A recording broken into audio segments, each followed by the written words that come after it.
ఒకానొకప్పుడు ఒక గురువుగారు ఆయన శిష్యుడు నది నుండి వారి ఆశ్రమానికి వెళ్తున్నారు. ఇంతలో హఠాత్తుగా గురువుగారు ఒక మహావృక్షం ముందు ఆగి ప్రసన్నంగా నవ్వుతూ తదాస్తు అన్నారు. గురువుగారి చిరికి కారణం ఏంటని అడిగాడు శిష్యుడు.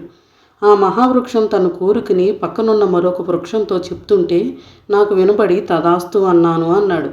ఏమిటా కోరిక గురువుగారు అని అడిగాడు.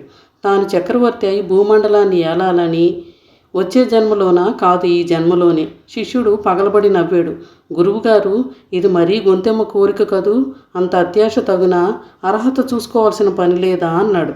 అర్హతకేం నాయన, జీవితమంతా ప్రతిఫలాక్ష లేకుండా ఫలాన్నిచ్చింది, ఎన్నో జీవరాశులకి ఆశ్రయం ఇచ్చింది, అదంతా పుణ్యమే కదా.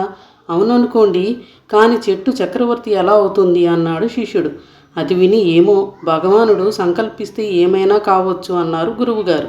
ఆ రాత్రి పెద్ద గాలివాన వచ్చి ఆ మహావృక్షం నేలకూలింది. శిష్యుడు నవ్వుకున్నాడు. అంతటితో ఆ విషయం మర్చిపోయాడు.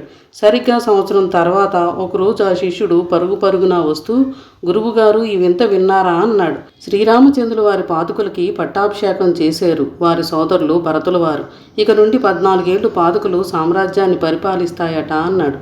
దానికి గురువుగారు నవ్వి, చెట్టు చక్రవర్తి ఎలా అవుతుంది అన్నావు, ఇప్పుడు అయింది కదా అన్నారు. అంటే అడిగాడు శిష్యుడు. అవునాయన, ఆ మహావృక్షం కలపతోనే వడ్రంగులు పాదుకలు చేశారు. అవి శ్రీరామచంద్రుల వారికి సమర్పించారు. ఎన్ని జన్మలు ఎంత తపస్సు చేసిందో, ఎన్ని పుణ్యాలు చేసుకుందో ఆ మహావృక్షం.